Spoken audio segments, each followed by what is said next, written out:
Hello dear students, last classes के अंदर हम लोग हाइड्रोजन का प्रिपरेशन स्टडी कर रहे थे और उसी को आज हम यहाँ पे कंटिन्यू करेंगे। हाइड्रोजन गैस को कैसे प्रिपेयर किया जा सकता है, वाटर से रिएक्टिव मेटल्स का एसिड के साथ रिएक्शन और बहुत रिएक्टिव मेटल्स का वाटर के साथ रिएक्शन हम लोग ऑलरेडी स्टडी कर चुके थे। यहाँ पे ये मैं 3 प्रोसेस आपको और बताने वाला हूँ जहाँ से हम हाइड्रोजन गैस को ऑब्टेन कर सकते हैं, जिसमें आप नीचे से स्टार्ट हों by catalytic combustion of hydrocarbons. जैसे मान लीजिए मैं कोई भी हाइड्रोकार्बन चूज़ करता हूँ, सपोज मीथेन चूज़ कर लिया मैंने, और अब मैं उसका कंबशन करता हूँ, लाइक ऑक्सीजन की प्रेजेंस में मैं इसको बर्न करता हूँ, तो मुझे ये जनरली CO2 प्लस वाटर देता नज़र आता है। जब भी एक्सेस ऑक्सीजन में हम किसी भी हाइड्रोकार्बन को कंबस्ट करते हैं तो वो CO2 प्लस वाटर देता है, लेकिन जब हम इस ऑक्सीजन को लिमिटेड कर दें तो उस टाइम पे ये CO प्लस वाटर देता है। लेकिन अगर हम किसी कैटलिस्ट की प्रेजेंस में इसका कंबशन करें, लाइक निकल की प्रेजेंस में मैं बहुत हाई टेम्परेचर पे इसको गर्म करूं, तो ये CO प्लस H2 देता है। लेट मी राइट 1300 केल्विन पे मैं निकल की प्रेजेंस में इसको गर्म कर रहा हूं, बहुत हाई टेम्परेचर है, तो ये आपको CO प्लस H2 देगा। ये CO और H2 दोनों गैसेस फॉर्म में हैं। दोनों गैसेस को कलेक्ट करके हमें सेपरेट करना होता है। सेपरेट करने के कई तरीके हैं जो अभी आने वाले टाइम में मैं आपको बताऊंगा। दूसरा रिएक्शन देखिए, फ्रॉम एल्कलीस। जैसे सपोज कुछ मेटल्स हैं, जैसे जिंक मेटल ले लेता हूं मैं, उसको NaOH के साथ गर्म करूं बहुत हाई टेम्परेचर पे, तो ये मुझे हाइड्रोजन गैस रिलीज़ करता दिखेगा और साथ में आता है हमारे पास जिंकेट। या एल्युमिनियम ले लूँ मैं और उसको NaOH के साथ गर्म करूँ, तो उस टाइम पे भी हाई टेम्परेचर पे हीट किए जाने पे, बॉइलिंग एल्कली इसके साथ ट्रीट किए जाने पे ये हमें हाइड्रोजन गैस देता है और साथ में देगा सोडियम मेटा एल्यूमिनेट। तो इस तरह से आप हाइड्रोजन गैस को कुछ सेलेक्टेड मेटल्स के साथ, सभी मेटल्स तो नहीं कहूँगा मैं, बट कुछ सेलेक्टेड मेटल्स बॉइलिंग NaOH के साथ हाइड्रोजन गैस रिलीज़ करती हैं। टॉप पे लिखा हुआ एक method, syngas-Bosch process. So let me see what is this syngas-Bosch process. इस पर्टिकुलर प्रोसेस में कोक मीन्स कार्बन को स्टीम के साथ बहुत हाई टेम्परेचर पे हीट किया जाता है, तो ये हमें CO प्लस H2 देता है। इस CO प्लस H2 का 1:1 रेशियो फॉर्म वाटर गैस कहलाता है। एक टर्म सिन गैस भी होता है। सिन गैस में क्या होता है, CO और H2 की रेशियो 1:1 के अलावा 1:2, 1:3 कुछ और भी हो सकती हैं, बट 1:1 रेशियो वाटर गैस कहा जाता है। सो कार्बन लिया हमने, कोक स्टीम के साथ इसको हीट किया बहुत स्ट्रांगली, ये वाटर गैस में कन्वर्ट हो गया। वाटर गैस से हाइड्रोजन को सेपरेट करने के 2 तरीके हैं, क्योंकि हाइड्रोजन मुझे अलग करना है, दोनों गैसेस फॉर्म हैं। तो एक तरीका मैं यहाँ पे आपके सामने एक्सप्लेन करूँगा, लेंज प्रोसेस, और एक है लिक्विफैक्शन मेथड। लिक्विफैक्शन मेथड, इन 2 मेथड से हम CO को H2 से सेपरेट करने की कोशिश करेंगे। वाटर गैस को अगर मैं स्टीम के साथ हीट करूं, यही वाटर गैस लिया है मैंने, CO प्लस H2 1:1 रेशियो, और इसको मैं स्टीम के साथ यहाँ पे बहुत स्ट्रांगली अगर हीट करता हूँ, तो ये CO2 प्लस 2H2 में कन्वर्ट हो जाएगा, CO2 प्लस 2H2 में। तो यहाँ से भी हम हाइड्रोजन गैस को सेपरेट कर सकते हैं, बट सबसे पहले हम लोग डिस्कस करेंगे कि किस तरह से हम फाइनली आगे लेंज प्रोसेस से या लिक्विफैक्शन मेथड से वाटर गैस के कॉन्स्टिट्यूएंट को सेपरेट करने वाले हैं। तो पहले लिक्विफैक्शन मेथड को समझने की कोशिश करते हैं हम यहाँ पे। लिक्विफैक्शन टेम्परेचर किसी भी गैस का एक ऐसा टेम्परेचर होता है जिस पे वो गैस लिक्विफाई होने की कोशिश करेगी, लिक्विफाई होना स्टार्ट होगी। यहाँ 2 गैसेस हैं, दोनों का लिक्विफैक्शन टेम्परेचर डिफरेंट है। जैसे CO का लिक्विफैक्शन टेम्परेचर देखें तो वो कुछ ज़्यादा होता है, अप्रॉक्सीमेट 81 केल्विन है, जबकि हाइड्रोजन का 40s की रेंज में है। तो हम क्या करते हैं, एक कंटेनर के अंदर इन गैसेस को पैक कर लेते हैं और इसे कूल करना स्टार्ट कर देते हैं, इसका टेम्परेचर डिक्रीज करना शुरू कर देते हैं। तो डिक्रीज करते करते जैसे ही 81 केल्विन पे हम पहुंचेंगे तो सारा का सारा CO यहाँ लिक्विड में कन्वर्ट हो जाता है और उस लिक्विड को हम यहाँ से आउट करके स्टॉप कॉक के थ्रू सारे लिक्विड को आउट कर देंगे। रिमेनिंग सारा पार्ट हमारे पास हाइड्रोजन यहाँ कंटेनर के अंदर बच जाएगा। दूसरा प्रोसेस देखें, लेंस प्रोसेस क्या है। इस लेंस प्रोसेस में हम एक इस तरह का ट्यूब लेते हैं, उसके अंदर ये कुछ ओपनिंग्स हैं, जैसे मैं यहाँ दिखा रहा हूँ, कुछ एंट्री एग्जिट के पॉइंट्स दिए हैं जहाँ से कुछ गैसियस पार्टिकल को एंटर या एग्जिट करवाया जा सकता है। ये स्टॉप कॉक्स लगे हुए हैं यहाँ पे। यहाँ मैंने आयरन रखा हुआ है Fe।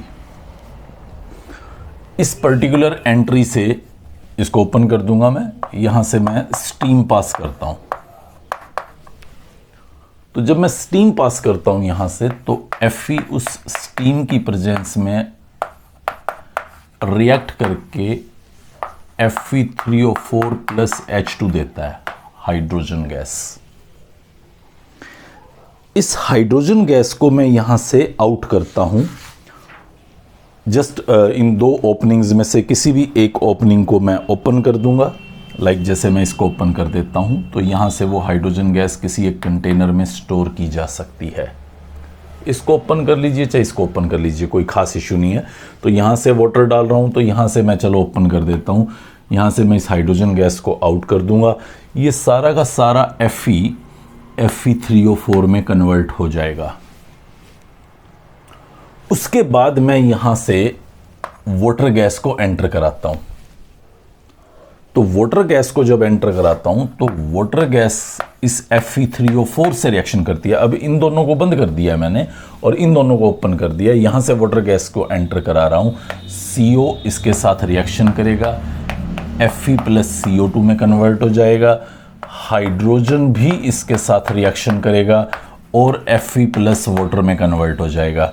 तो इस तरह से आप क्या देख रहे हैं, हम फाइनली इस CO और H2 से, यही वाटर गैस के कॉन्स्टिट्यूएंट थे दोनों, इनको हमने कन्वर्ट कर लिया CO2 और वाटर में, और उस CO2 और वाटर को हम यहाँ से आउट कर लेते हैं। उस वाटर का स्टीम बना के हम फिर दोबारा यहाँ से इस Fe3O4 का जो Fe बन गया है, उस Fe का फिर उस स्टीम के साथ रिएक्शन करके Fe3O4 प्लस H2 बना लेंगे। तो इस तरह से ये कंटिन्यूअस चलता रहेगा। सी अगेन हियर, यहाँ से स्टीम पास किया, Fe के साथ उसने रिएक्शन किया, Fe का Fe3O4 बना दिया, हाइड्रोजन गैस आउट हो गया। उसके बाद हमने यहां से CO प्लस H2 पास किया, CO प्लस H2 ने वाटर बना दिया और आयरन को रीजनरेट कर दिया। उसी वाटर का स्टीम बना के हमने फिर दोबारा यहां से एंटर करा दिया और उस स्टीम जो यहां से निकल के आई है, उसी स्टीम को हमने यहां से इधर पास करके Fe3O4 Fe से दोबारा H2 बना लिया। आप ध्यान दीजिएगा, यहाँ कंफ्यूज मत होइएगा, पहले Fe रखा था, बाद में वो Fe3O4 बना है। फिर Fe3O4 इस CO और H2 से रिएक्शन करेगा, वापस Fe में कन्वर्ट हो जाएगा। फिर स्टीम यहाँ आने के बाद इसे Fe से Fe3O4 बना देगी और हाइड्रोजन यहाँ से आउट होगा। ये लेंस प्रोसेस है जिससे हम वाटर गैस से हाइड्रोजन को निकाल सकते हैं। एक हमें लिक्विफेक्शन मेथड बताया गया था और एक लेंस प्रोसेस। तो ये कुछ तरीके हैं जहां से हम हाइड्रोजन को ऑब्टेन कर सकते हैं। हम प्रॉपर्टीज़ की तरफ आगे बढ़ें अगर, तो हाइड्रोजन एक कलरलेस, ऑर्डरलेस, टेस्टलेस गैस रहता है। क्योंकि नॉन पोलर मॉलिक्यूल है हाइड्रोजन, तो नॉन पोलर होने की वजह से वाटर के साथ इसकी सॉल्युबिलिटी बहुत ही कम ऑब्जर्वेबल होती है। बहुत हाईली स्टेबल है, बॉन्ड इतना आसानी से टूट नहीं सकता। अप्रॉक्सीमेटली 2000 केल्विन तक अगर मैं इसको हीट करूं तो ये लेस देन 1% डिसोसिएट होता है। अप्रॉक्सीमेट 0.81% के आसपास वैल्यू गिवन होगी आपको, जहां पे 2000 केल्विन पे इसका एक्सटेंट ऑफ डिसोसिएशन है। वहीं 5000 केल्विन तक अगर मैं इसको गर्म करूं तो ये 95 to 96% डिसोसिएट हो जाता है। तो आप देख सकते हैं इसकी स्टेबिलिटी कि ये नॉर्मल कंडीशंस में, लाइक आपके कमरे में हाइड्रोजन गैस पड़ी है और आप इस बॉन्ड को तोड़ना चाह रहे हैं तो ये असंभव रहेगा। 2000 केल्विन पे इसके बॉन्ड्स टूटना शुरू करते हैं और फिर जैसे जैसे टेम्परेचर बढ़ाते जाएंगे 5000 पे जाके कंप्लीट डिसोसिएटेड हाइड्रोजन एटम की फॉर्म में आपको नजर आएगा। रूम टेम्परेचर पे एटॉमिक हाइड्रोजन बहुत जल्दी डायटोमिक फॉर्म में कन्वर्ट हो जाता है, अपने ही जैसे किसी दूसरे से कंबाइन करके। बहुत ही अनस्टेबल सिचुएशन होती है ये। अगर मैं केमिकल प्रॉपर्टीज देखूं इसकी हाइड्रोजन की, तो केमिकल प्रॉपर्टीज में मैं क्या देखता हूं कि वो मेटल्स के साथ बहुत अच्छे से रिएक्शंस कर सकता है। काफ़ी एक्टिव नॉन मेटल है, हालांकि रिएक्शंस हाई टेम्परेचर पे करता है बट एक्टिव नॉन मेटल की कैटेगरी में है। तो अगर मैं कुछ मेटल्स आपके सामने रखूं लाइक सोडियम, मैग्नीशियम, तो उन सभी के साथ ये हाइड्रोजन रिएक्शन करके कंपाउंड बनाने के लिए जाना जाता है लाइक दिस। वो कंपाउंड कैसा बनाएगा, आयनिक बनाएगा कि कोवेलेंट बनाएगा, ये एक पॉइंट ऑफ डिस्कशन रहेगा। बट जनरली हम ये पढ़ रहे हैं कि हाँ, वो मेटल्स के साथ रिएक्शन करके अपने कंपाउंड बना सकता है। अगर मैं नॉन मेटल्स की बात करूं तो नॉन मेटल्स के साथ भी ये बहुत अच्छे से रिएक्शंस करते हैं। खुद भी नॉन मेटल है बट किसी दूसरी नॉन मेटल के साथ मैं देखना चाहूँ, लाइक ऑक्सीजन के साथ ये वाटर बना सकता है, क्लोरीन या फ्लोरीन के साथ ये HCl बना सकता है। तो इस तरह से हम देखते हैं कि ये नॉन मेटल्स के साथ भी काफ़ी एफिशिएंटली रिएक्शंस शो करते हैं। ये हाइड्रोजन काफ़ी अच्छा रिड्यूसिंग एजेंट भी बिहेव करता है। लाइक मेरे पास CuO है, मेरे पास जिंक ऑक्साइड है, मेरे पास लेड ऑक्साइड है और मैं इसको हाइड्रोजन से गर्म करूं तो ये उनका रिडक्शन कर सकता है, जैसा कि आप इन रिएक्शंस में देख पा रहे हैं। मतलब मैं कह सकता हूं कि ये एक अच्छा रिड्यूसिंग एजेंट भी है। लेकिन आप यहाँ ये गलती मत करें कि फिर सभी का रिडक्शन हाइड्रोजन से करना शुरू कर दें।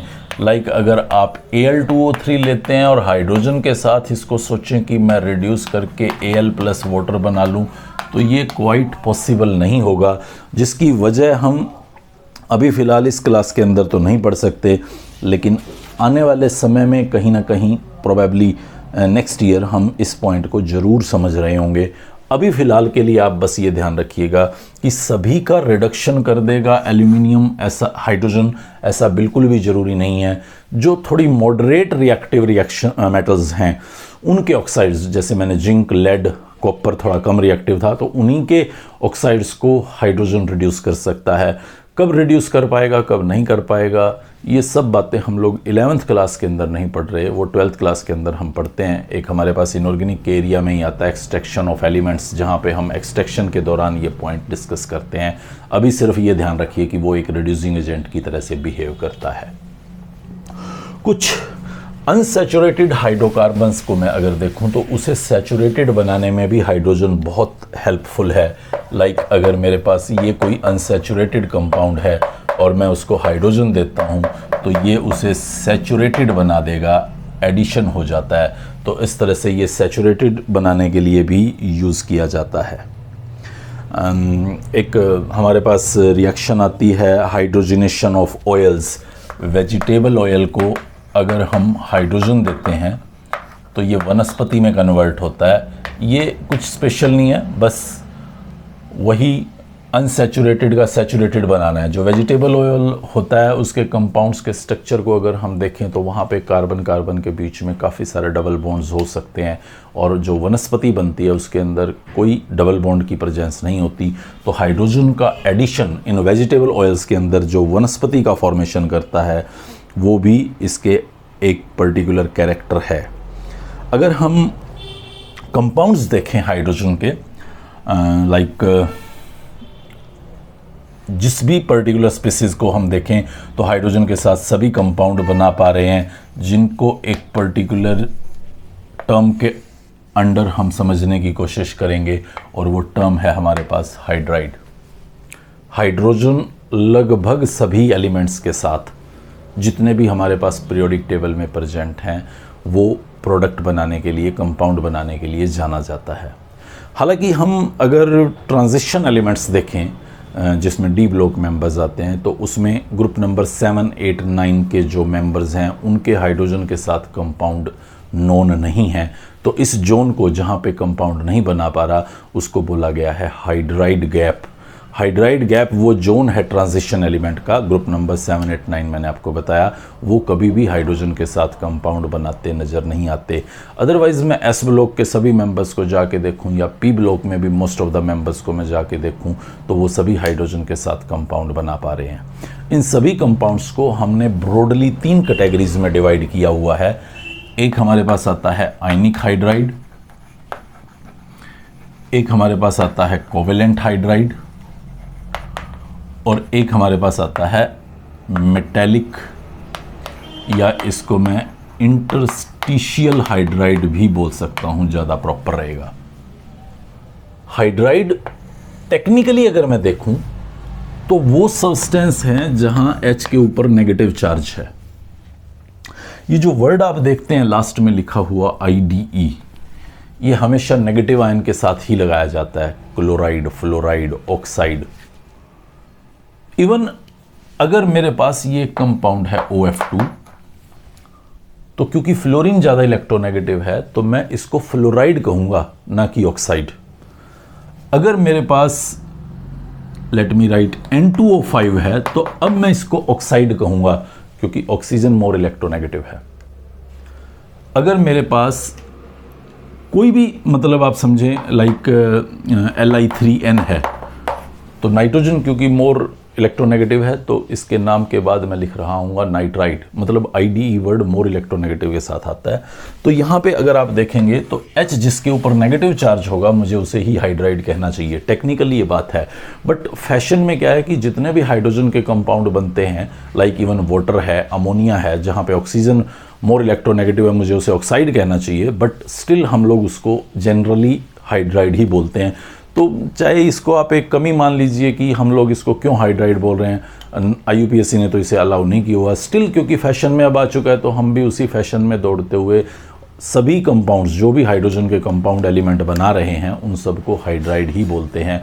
और उसी के अकॉर्डिंग मैं यहाँ पे आपको ये 3 कैटेगरीज बताने की कोशिश कर रहा हूँ कि ये आयनिक हाइड्राइड, कोवेलेंट हाइड्राइड और मेटेलिक या इंटरस्टिशियल हाइड्राइड्स क्या होते हैं। तो आयनिक हाइड्राइड क्या है, जिसमें भी ट्रांसफरेंस ऑफ इलेक्ट्रॉन हो रहा है, आयनिक बॉन्ड बन रहा है, कोई एक एलिमेंट इलेक्ट्रॉन छोड़ रहा है और H इलेक्ट्रॉन्स को गेन कर रहा है, तो वो आयनिक हाइड्राइड होते हैं।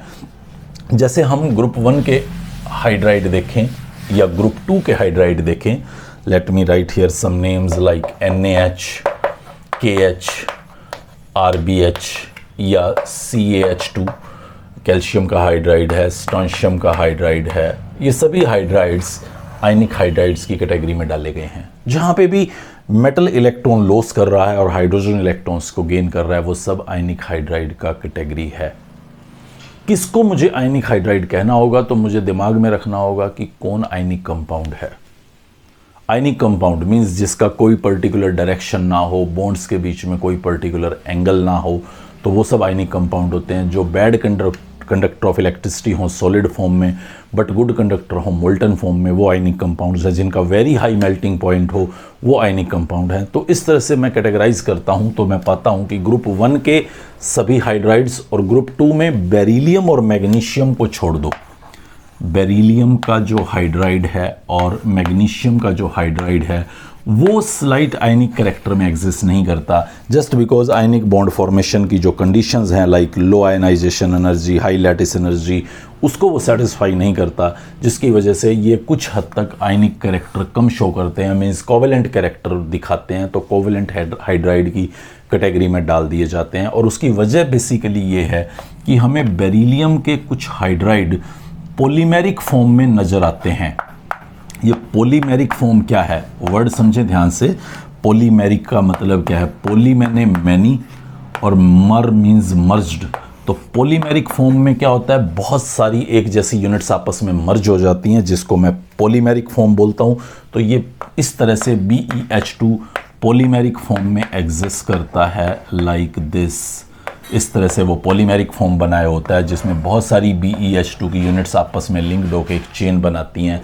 और जब वो इस तरह से पॉलीमेरिक फॉर्म में एग्जिस्ट करता है तो यहाँ पे कुछ स्पेसिफिक बॉन्ड एंगल्स होते हैं, और एक स्पेसिफिक बॉन्ड एंगल होने का मतलब है एक स्पेसिफिक डायरेक्शन में बॉन्ड एंगल होना। और डायरेक्शनल कैरेक्टर हमेशा कोवेलेंट बॉन्ड्स का होता है, ना कि आयनिक बॉन्ड का, रिजल्टिंग मुझे इन हाइड्राइड्स को कोवेलेंट हाइड्राइड कहना होगा, ना कि आयनिक हाइड्राइड। टेक्निकली मैं फिर बता दूं आपको, सिर्फ आयनिक हाइड्राइड ही हाइड्राइड होने चाहिए थे। कोवेलेंट हाइड्राइड्स को तो जस्ट फैशन में आके नाम दिया गया है कि हाइड्रोजन के साथ बने हुए कंपाउंड हैं, तो ये हाइड्राइड हैं। तो अगर मैं P ब्लॉक में जाके देखूं तो P ब्लॉक के मुझे मोस्ट ऑफ द जो कंपाउंड नज़र आते हैं हाइड्रोजन के साथ वो कोवेलेंट हैं। तो रिजल्टिंग मैं उन सब को कोवेलेंट हाइड्राइड्स की कैटेगरी में डालता हूं। जैसे मैं आपको fluorine, chlorine, bromine, iodine group 17 दिखाऊं तो उसके हाइड्रोजन के साथ ये कंपाउंड हैं, या मैं ऑक्सीजन, सल्फर, सेलेनियम, टेल्यूरियम दिखाऊं तो उसके हाइड्रोजन के साथ ये कंपाउंड्स हैं। और अगर मैं आपको ग्रुप 15 दिखाऊं, nitrogen, phosphorus, arsenic, antimony, bismuth, तो उन सब के भी हाइड्रोजन के साथ कंपाउंड बने हुए हैं। और एक पर्टिकुलर डायरेक्शन में, एक पर्टिकुलर एंगल में ये बॉन्ड्स एग्जिस्ट करते हैं। जैसे आप वाटर के बारे में जानते हैं 105 डिग्री एंगल होता है, या H2S के बारे में जानते हैं कि वो 92 डिग्री के आसपास एंगल होता है। तो एक पर्टिकुलर डायरेक्शन में एंगल होना उनके कोवेलेंट कैरेक्टर को रिफ्लेक्ट करता है, एज वेल एज कुछ अदर पॉइंट्स भी हैं यहाँ पे जो उसके कोवेलेंट बिहेवियर को एक्सप्लेन करते हैं। वो हम लोग बॉन्डिंग के अंदर कोवेलेंट कंपाउंड्स का कैरेक्टर पढ़ के आए हुए हैं। तो ये सारे के सारे हाइड्राइड्स, ग्रुप 18 कोई हाइड्राइड नहीं बनाता क्योंकि वो तो इनर्ट है, उनके हाइड्रोजन के साथ किसी तरह के कोई कंपाउंड नहीं है। बाकी P ब्लॉक में आप ग्रुप 13, 14, 15, 16, 17 इन सभी में प्रोबेबली इंडियम के कुछ हाइड्राइड नोन नहीं है आई थिंक। बाकी सभी ने हाइड्रोजन के साथ कंपाउंड बनाए हुए हैं और वो कोवेलेंट हाइड्राइड्स हैं। इन यहाँ पे 3 तरह से इन हाइड्राइड्स को डिफाइन किया जाता है। एक हमारे पास आते हैं इलेक्ट्रॉन डेफिशिएंट हाइड्राइड, एक हमारे पास आते हैं इलेक्ट्रॉन एक्सेस हाइड्राइड, और एक हमारे पास आते हैं इलेक्ट्रॉन एग्जैक्ट हाइड्राइड। यहां पे ऑक्टेट पूरा करने के बाद एलिमेंट के पास आपको एक्स्ट्रा इलेक्ट्रॉन दिखाई देंगे लोन पेयर्स की फॉर्म में, सभी के पास देख सकते हैं। मींस ऑक्टेट कंप्लीट हो चुका है और फ्री इलेक्ट्रॉन अभी भी पड़े हुए हैं, तो इनको बोलते हैं electron rich hydride, electron excess या इलेक्ट्रॉन रिच हाइड्राइड। एक ये होता है कि जितने इलेक्ट्रॉन्स थे उन सब ने बॉन्ड बना के अपना ऑक्टेट पूरा किया हुआ है, इनको बोलते हैं इलेक्ट्रॉन एग्जैक्ट हाइड्राइड। मींस जितने इलेक्ट्रॉन्स रिक्वायर्ड थे ऑक्टेट कंप्लीशन के लिए उतने ही थे और एग्जैक्टली हाइड्राइड बनाए हुए हैं, इलेक्ट्रॉन एग्जैक्ट हाइड्राइड। एक होता है electron deficient hydride, like boron की फैमिली वाले बनाते हैं, BH3 है, AlH3 है, तो ये सभी इलेक्ट्रॉन डेफिशिएंट हाइड्राइड है। मींस ऑक्टेट पूरा नहीं हुआ है इनका, बोरोन के पास उतने इलेक्ट्रॉन्स ही नहीं है कि वो अपना ऑक्टेट कंप्लीट कर पाए, रिजल्टिंग इन हाइड्राइड्स को बोला गया है इलेक्ट्रॉन डेफिशिएंट हाइड्राइड। ये जो भी इलेक्ट्रॉन डेफिशिएंट हाइड्राइड्स होते हैं स्पेसिफिकली आप यहाँ पे ग्रुप 13 में ही पाएंगे, वो सब पॉलीमराइज्ड या डाइमराइज्ड फॉर्म में एग्जिस्ट करते हैं। मींस अपना ऑक्टेट स्टेबलाइज करने के लिए सम टाइम ऐसा होता है कि वो डाइमर बनाए हुए होते हैं या पॉलीमर बनाए हुए होते हैं। जैसे BH3 को देखेंगे तो 2 BH3 आपस में जुड़ के B2H6 की फॉर्म में एग्जिस्ट करते हैं, या AlH3 को आप देखें तो ये भी कुछ पॉलीमेरिक फॉर्म, एक लंबी चेन बनाया होता है, जैसे मैं यहाँ बोरोन के हाइड्राइड्स में दिखा रहा था। तो वो पॉलीमेरिक फॉर्म्स सिर्फ वहीं पे मुझे नज़र आती हैं जहाँ पे आपके पास इलेक्ट्रॉन डेफिशिएंट हाइड्राइड बना हुआ है। नेक्स्ट तीसरा पार्ट जो हमारे पास यहाँ पे आता है वो है इंटरस्टिशियल हाइड्राइड। तो इंटरस्टिशियल हाइड्राइड क्या होते हैं, एक मेटल को दिखाता हूँ मैं, कोई भी आप D या F ब्लॉक की मेटल्स ले लें। तो ये मान लीजिए मेरे पास D या F ब्लॉक की कोई मेटल है। आपको पता है D ब्लॉक 4th पीरियड में जाके शुरू होता है, तो 4th पीरियड में एटम्स का साइज़ काफ़ी बड़ा हो चुका होता है, और जब आप एटम्स को इस तरह से क्लोज पैक्ड पाते हैं, क्योंकि सारी मेटल्स ही हैं ट्रांजिशन और इनर ट्रांजिशन सब, तो आप यहाँ बीच में देखें, यहाँ आपको एक गैप नज़र आ रहा है, ये एटम्स की पैकिंग के दौरान यहाँ पे ये गैप्स नज़र आ रहे हैं, तो इन गैप्स के बीच में समटाइम हाइड्रोजन ट्रैप हो जाता है। छोटे एटम ही ट्रैप हो सकते हैं, तो हाइड्रोजन तो काफ़ी छोटा है, गैप काफ़ी कम होता है, तो हाइड्रोजन वहाँ पे ट्रैप्ड हो जाता है। और इस तरह के जो हाइड्राइड हमारे पास नज़र आते हैं वो इंटरस्टिशियल हाइड्राइड्स होते हैं। इंटरस्टिशियल साइट बोलते हैं इन जगहों को। और यहाँ पे जो ट्रैप्ड हाइड्रोजन होगा उससे बने हुए कंपाउंड को बोला गया इंटरस्टिशियल हाइड्राइड। ये इंटरस्टिशियल हाइड्राइड्स जो यहाँ पे फॉर्म होते हैं वो एक नॉन स्टोइकियोमेट्रिक सॉलिड्स होते हैं। नॉन स्टोइकियोमेट्रिक का मतलब समझें आप एक बार, जैसे मैं लेट मी कॉल CaH2 बना रहा था, आयनिक हाइड्राइड, तो इन दोनों का रेशियो फिक्स है 1:2, ये 1:2 ही होगा।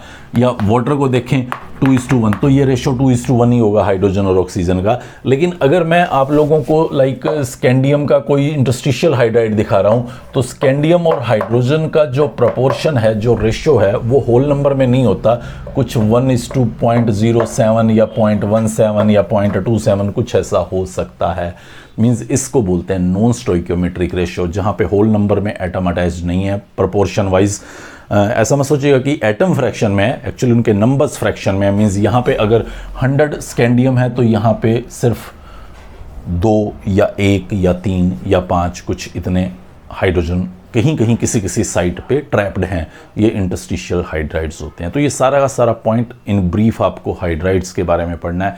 ये सारी स्टोरी जितनी भी हमने पढ़ी अभी तक, प्रिपरेशंस, प्रॉपर्टीज़, पोजीशन और हाइड्राइड, ये आपका आई थिंक फर्स्ट 3 पार्ट्स हम लोगों ने कवर कर ली। और अब नेक्स्ट पार्ट जो कि काफ़ी इंपॉर्टेंट हिस्सा है, जहाँ से क्वेश्चन जनरली पूछा जाता है हमसे, हम 3 कंपाउंड्स की केमिस्ट्री यहाँ पढ़ना शुरू करेंगे, वाटर, हैवी वाटर और हाइड्रोजन पेरोक्साइड। तो इसको अच्छे से पढ़िए। Good bye.